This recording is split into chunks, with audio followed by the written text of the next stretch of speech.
महर्षि वेद व्यास सूत जी को एक अद्भुत कथा सुनाते हुए कहते हैं, उन दिनों नारद जी विवाह की आकांक्षा में थे और श्री हरि ने उसमें विघ्न डाला था। मैं तुम्हें वही रहस्यमयी कथा सुनाता हूँ जो आध्यात्मिक प्रेरणा से ओतप्रोत है।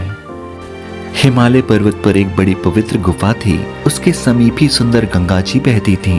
वहाँ एक परम पवित्र और दिव्य आश्रम था। पर्वतों की भव्यता, नदी की निर्मल धारा और वनों की अनुपम शोभा को देखकर नारद जी का हृदय आनंद से भर उठा। श्री हरि का चिंतन करते ही नारद मुनि के श्राप की गति रुक गई, जो श्राप उन्हें दक्ष प्रजापति ने दिया था और जिसके कारण वे एक स्थान पर नहीं ठहर सकते थे। मन के स्वाभाविक ही निर्मल होने पर उनकी समाधि लग गई। यह दृश्य देखकर देवराज इंद्र अत्यंत भयभीत हो गए। उनके मन में विचार आया, नारद जी कहीं मेरे स्वर्ग का सिंहासन ना छीन लें। तब उन्होंने कामदेव को बुलाकर नारद जी की तपस्या भंग करने का आदेश दिया। कामदेव उस पवित्र आश्रम में पहुँचे और अपनी माया से वहाँ वसंत ऋतु का अद्भुत वातावरण रच दिया। रंग बिरंगे फूलों से सजे वृक्षों पर कोयल कूकने लगी। रंभा और अन्य देवांगनाएं मोहक नृत्य करते हुए विभिन्न रागों में मधुर गान करने लगी। कामदेव ने अपनी माया के अनेक जाल फैलाए, लेकिन नारद मुनि पर उसका कोई प्रभाव न पड़ा। जब कामदेव ने देखा कि उनकी समस्त चेष्टाएं विफल हो चुकी हैं, तो वह अपने ही विनाश की आशंका से भयभीत हो गए। अंततः उन्होंने नारद जी से क्षमा याचना की। नारद जी ने करुणा और प्रेम पूर्वक कामदेव को क्षमा कर दिया। पारिजात कामदेव अपने सहायकों के साथ वहां से लौट गए। इस प्रकार कामदेव को पराजित करने के बाद त्रिभुवन में नारद जी की भूरी भूरी प्रशंसा होने लगी। लेकिन इससे उनके मन में ये अहंकार जागृत हो गया कि उन्होंने कामदेव पर विजय प्राप्त कर ली है। इसके बाद नारद जी भगवान शिव के पास गए और उन्हें कामदेव को पराजित करने की पूरी कथा सुना दी। तब महादेव जी ने नारद जी को अत्यंत प्रिय जानकर एक महत्वपूर्ण परामर्श दिया। उन्होंने कहा, हे मुने, मैं तुमसे बार बार विनती करता हूँ कि जिस प्रकार तुमने ये कथा मुझे सुनाई है, उस तरह भगवान श्री हरि को कभी मत सुनाना। यदि इस विषय पर चर्चा चले भी तो तब भी इसे छुपा जाना। यद्यपि शिव जी ने नारद जी को हितकारी शिक्षा दी थी, फिर भी वह उनके मन को अच्छी नहीं लगी। एक दिन नारद जी अपने हाथ में सुंदर वीणा लिए हरिगुण गाते हुए क्षीर सागर पहुँचे। भगवान नारायण ने उनका बड़ा प्रेम और आनंद से स्वागत किया और आदर पूर्वक आसन पर बैठाया। चराचर के स्वामी भगवान नारायण मुस्कुराते हुए बोले, हे मुनि, आज आप बहुत दिनों बाद कृपा करके यहाँ आए हैं। हालांकि शिवजी ने पहले ही नारद जी को इस विषय पर श्री हरि को कुछ भी न बताने की सलाह दी थी, फिर भी नारद जी ने कामदेव का सारा वृत्तांत भगवान श्री हरि के समक्ष कह सुनाया। भगवान श्री हरि रूखा मुख करके कोमल वचन से बोले, हे मुनिराज, आपका स्मरण करने से दूसरों के मोह, काम, मद और अभिमान मिट जाते हैं। फिर आपका तो कहना ही क्या है। हे मुनि, सुनिए, मोह तो केवल उसी के मन में जन्म लेता है जिसके हृदय में ज्ञान और वैराग का अभाव होता है। आप तो ब्रह्मचर्य व्रत में स्थिर और बड़े धीर बुद्धि हैं। भला कहीं आपको भी कामदेव सता सकता है? नारद जी ने अपने भीतर उठते हुए अभिमान को छिपाते हुए कहा, भगवान, यह सब आपकी कृपा है। करुणानिधान श्री हरि ने मन ही मन विचार किया। इनके मन में गर्व के भारी वृक्ष का अंकुर पैदा हो गया है। मैं उसे तुरंत ही उखाड़ फेंकूंगा, क्योंकि अपने सेवकों का हित करना ही मेरा प्रण है। मैं अवश्य ही वो उपाय करूंगा जिससे मुनि का कल्याण हो और मेरा लीला रूपी खेल भी पूर्ण हो। इसके बाद नारद जी ने भगवान के चरणों में शीश नवाया और वहां से प्रस्थान कर गए। उनके हृदय में अभिमान और भी बढ़ गया। तब श्री हरि ने अपनी माया को प्रेरित किया। माया ने मार्ग पर अद्भुत सौंदर्य वाला एक नगर रचा जो वैकुंठ से भी अधिक भव्य था। वहाँ शील निधि नामक राजा का राज्य था। उनकी पुत्री विश्व मोहिनी ऐसी अनुपम सुंदरता की धनी थी कि लक्ष्मी जी भी उसे देखकर मोहित हो जाती। वह स्वयंवर करने वाली थी और अनेक राजा वहाँ एकत्र थे। नारद जी उसी नगर में पहुँचे और राजमहल में गए। राजकुमारी को देखकर वह उसके रूप पर मोहित हो गए और उसके रूप को देखकर मुनि वैराग्य भूल गए और बड़ी देर तक उसकी ओर देखते ही रह गए। भीतर ही भीतर से पाने की लालसा से भर गए। मन में सोचने लगे, कैसे इस कन्या का वरण करूं। नारद जी के मन में यह चिंता थी, कैसे यह कन्या केवल मेरी हो जाए। जब और तब से तो इस समय कुछ भी नहीं हो सकता। इस समय तो बड़ी भारी शोभा और आकर्षक रूप चाहिए, जिसे देखकर राजकुमारी मेरे ऊपर मोहित हो जाए और मुझे अपना वर चुनते हुए जयमाला मेरे गले में डाल दे। नारद जी ने सोचा, एक उपाय है, भगवान श्री हरि से सुंदरता का वर मांगूं, लेकिन उनके पास जाने में समय लगेगा। श्री हरि के समान मेरा कल्याण करने वाला और कोई नहीं हो सकता। इस समय वही मेरी आशा और सहारा है। नारद जी ने भगवान से अत्यंत विनम्रता और भक्ति से प्रार्थना की। उनकी करुण उपकार सुनकर लीलामय दयालु प्रभु तुरंत वहीं प्रकट हो गए। नारद जी ने अत्यंत दीन भाव से भगवान को पूरी कथा सुनाई और विनती की, हे कृपालु प्रभु, मेरी सहायता कीजिए, कृपा करके मुझे अपना दिव्य रूप प्रदान कीजिए, अन्यथा मैं इस कन्या को प्राप्त करने में असमर्थ हूँ। हे नाथ, जिस तरह मेरा हित हो आप वही शीघ्र कीजिए, मैं आपका दास हूँ। भगवान मनी मन हंसकर बोले, हे नारद सुनो, जिस प्रकार आपका परम हित होगा हम वही करेंगे, दूसरा कुछ नहीं। हमारा वचन असत्य नहीं होता। हे योगी मुनि सुनिए, रोग से व्याकुल रोगी कुपथ मांगे तो वैद्य उसे नहीं देता। इसी प्रकार मैंने भी तुम्हारा हित करने की ठान ली है। ऐसा कहकर भगवान अंतर ध्यान हो गए। भगवान की माया के प्रभाव में मुनि इतने मोहग्रस्त हो गए कि वे श्री हरि की स्पष्ट वाणी को भी न समझ सके।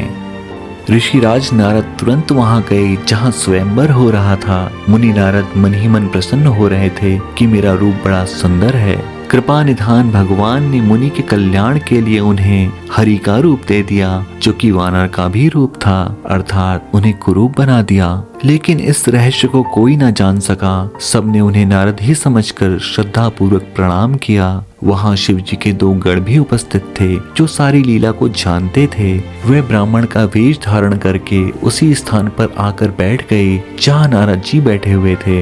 वे बड़े मौजी थे। नारद जी को सुनाकर व्यंग पूर्वक वचन कहते हुए बोले, भगवान ने तो इन्हें अद्भुत सुंदरता दी है। इनकी शोभा देखकर राजकुमारी अवश्य इन पर मोहित हो जाएगी और इन्हें ही विशेष रूप से वर्ण करेगी। शिव जी के गण बहुत प्रसन्न होकर हंस रहे थे, लेकिन रूप के अभिमान में फंसे हुए नारद जी उनकी बातों को प्रशंसा समझते रहे। इस अद्वितीय घटना को और कोई न जान सका। केवल राजकुमारी ने नारद जी का वह रूप देखा। उनका बंदर जैसा मुंह और भयंकर शरीर देखकर राजकुमारी के हृदय में क्रोध उत्पन्न हो गया। तब वे अपने कमल जैसे हाथों में जयमाला लिए सब राजाओं को देखते हुए घूमने लगी। जहां नारद जी रूप के गर्व से फूले बैठे हुए थे, उस दिशा में उसने भूल कर भी नजर नहीं डाली। नारद मुनि बार बार उचकते और छटपटाते रहे और उनकी यह स्थिति देखकर शिव जी के गण हंसते रहे। कृपालु भगवान भी राजा का शरीर धारण कर वहां जा पहुँचे। राजकुमारी ने हर्षित होकर उनके गले में जयमाला डाल दी। भगवान श्री हरि राजकुमारी को लेकर चले गए। सारी राजमंडली निराश हो गई। राजकुमारी को जाते देख नारद जी का मन व्याकुलता से तड़प उठा। उनका हृदय गहरी पीड़ा से भर गया। तब शिव जी के गणों ने मुस्कुराते हुए कहा, जाकर दर्पण में अपना मुंह तो देखिए। मुनि ने दर्पण में अपना मुंह देखा। अपना रूप देखकर उनका क्रोध बहुत बढ़ गया। उन्होंने शिव जी के गणों को अत्यंत कठोर श्राप दिया, तुम दोनों कपटी और पापी जाकर राक्षस हो जाओ। तुमने हमारी हंसी की है, उसका फल चखो। अब फिर किसी मुनि की हंसी ना करना। मुनि ने फिर दर्पण में देखा तो उन्हें अपना असली रूप प्राप्त हो गया। तब भी उन्हें संतोष न हुआ। तुरंत ही वे भगवान श्री हरि के पास चले। उनके होंठ फड़क रहे थे और मन क्रोध से भरा था। वे मन में सोचते हुए जा रहे थे, जाकर या तो श्राप दूंगा या प्राण दे दूंगा। उन्होंने जगत में मेरी खूब हंसी कराई है। भगवान श्री हरि उन्हें बीच रास्ते में ही मिल गए। साथ में लक्ष्मी जी और वही राजकुमारी थी। देवताओं के स्वामी भगवान ने मीठे वाणी में कहा, हे मुनि, व्याकुल की तरह कहाँ चले। यह शब्द सुनते ही नारद जी को बड़ा क्रोध आया। माया के वशीभूत होने के कारण मन में चेतना नहीं रही। मुनि ने कहा, तुम दूसरों की संपदा नहीं देख सकते। तुम्हारे ईर्ष्या और कपट बहुत हैं। समुद्र मथते समय तुमने शिव जी को बावला बना दिया और देवताओं को प्रेरित करके उन्हें विषपान कराया। असुरों को मदिरा और शिव जी को विष देकर तुमने स्वयं लक्ष्मी और सुंदर कौस्तुभ मणि ले ली। तुम बड़े धोखेबाज और मतलबी हो, सदा कपट का व्यवहार करते हो और तुम परम स्वतंत्र हो। सिर पर तो कोई है नहीं, इससे जब जो मन को भाता है स्वच्छंद रूप से वही करते हो। भले को बुरा और बुरे को भला कर देते हो। हृदय में हर्ष विषाद कुछ भी नहीं लाते, सबको ठग ठग कर परख गए हो और अत्यंत निडर हो गए हो। इसी से ठगने के काम में मन में सदा उत्साह रहता है। शुभ अशुभ कर्म तुम्हें बाधा नहीं देते। अब तक तुमको किसी ने ठीक नहीं किया था, अब की बार तुमने मेरे जैसे आदमी से छेड़खानी की है, अतः अपने किए का फल अवश्य पाओगे। जिस शरीर को धारण करके तुमने मुझे ठगा है, तुम भी वही शरीर धारण करो, यही मेरा श्राप है। तुमने हमारा रूप बंदर सा बना दिया था, इससे बंदर ही तुम्हारी सहायता करेंगे। मैं जिस स्त्री को चाहता था उससे मेरा वियोग करा के तुमने मेरा बड़ा अहित किया है, इससे तुम भी स्त्री के वियोग में दुखी होगे।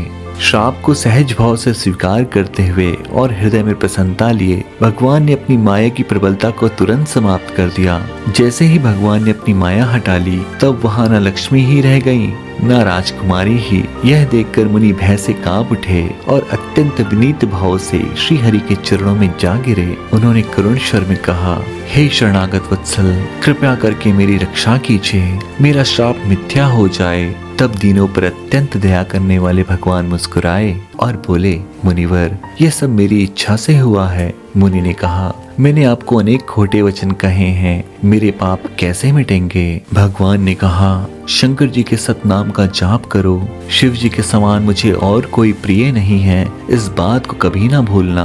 हे मुनि, शिव जी जिस पर कृपा ना करें वह मेरी भक्ति नहीं पाता। आपने भगवान शिव के आग्रह का अनादर किया है, सो उन्हीं की आराधना से आपको शांति मिलेगी। इतना कहकर करुणा निधान भगवान अंतर ध्यान हो गए और नारद जी पश्चाताप की अग्नि में जलने लगे।